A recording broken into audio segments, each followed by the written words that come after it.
Hi there, Rabbi. As I understand it today, we're going to make America good again. Not great again, but good. And this all started with a sermon by another rabbi, Rabbi Fink, that you attended not long ago. And at that sermon, Rabbi Fink quoted the 10 values of Judaism that one of my colleagues, Rabbi Reiner, was circulating for signature. That's what inspired this whole idea about making America good again. As I'm listening, and then as I read the values, I decided to see what some of our other neighbors' religions said about these 10 plus 1 Jewish values. And that's our presentation. We're looking at the Abrahamic religions, Judaism, Christianity, and Islam, and we're going to look at Hinduism and Buddhism. And we're going to see that, and this is what I'm presenting to you, all these 5 religions emphasize these 10 plus 1 values. So let's get started with our first value and see where it takes us. Now, this is not going to be a study in comparative religion. You're going to explain the similarities that we all have one by one, and they're going to show us how to make America good again. Exactly. And what I've discovered from my conversations with people is it's more effective when I can quote from the sacred document of that religion. It makes the case for me. So no one has to think I'm making something up or I'm making a connection that doesn't exist. I want to read to you what the Quran says, what the Vita says, what the New Testament says. That's all I'm going to do because it's all there. All people are created in God's image and are equal value. Now we turn to Genesis 1:27. So God created humankind in his image. In the image of God, he created them. Male and female, he created them. That's Old Testament. That's Genesis. So our first quote is for both Judaism and for Christianity. Next is unique to Judaism. It's found in the Mishnah.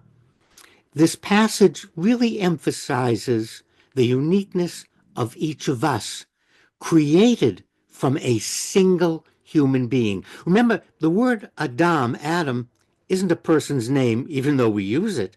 In Hebrew, Adam just means a human being. And Eve, not a name, but a human being.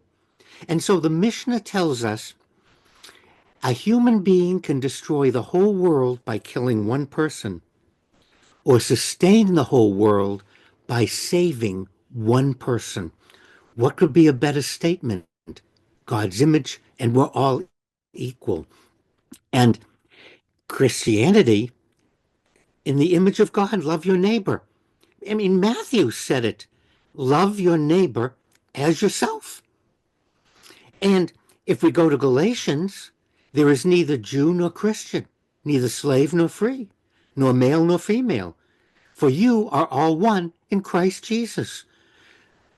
Remember, I don't want to take away anyone's particular religious beliefs or how they emphasize or how they relate to this. That's not what I'm doing. I'm showing it's all the same. Now, what about Islam? Oh, the Quran speaks of the equality of all before Allah, regardless of race, ethnicity, or social status.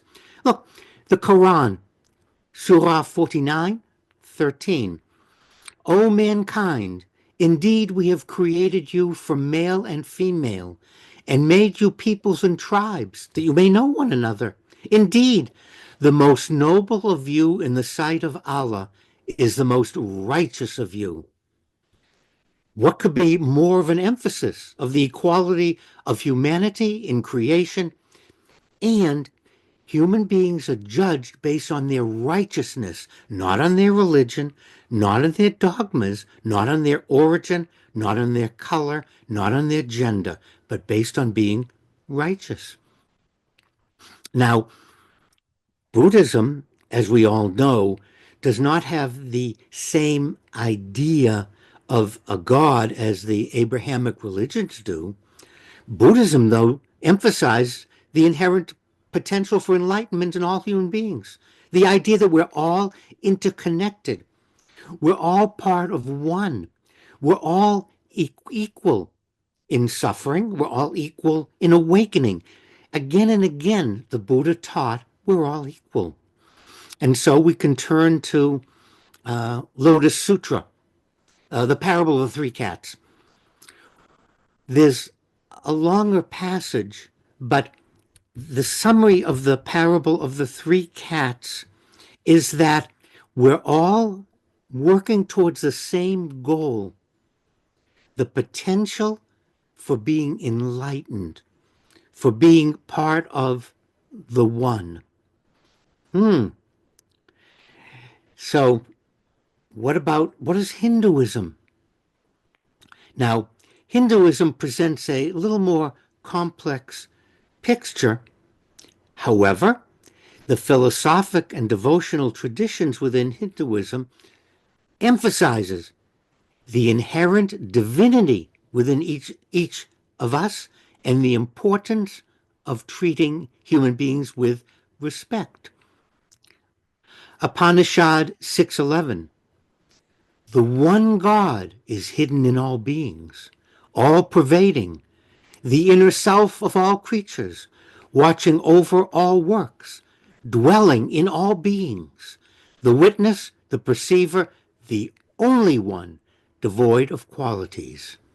And from the Gita, 13:27, he sees truly who is the Supreme Lord, dwelling equally in all human beings.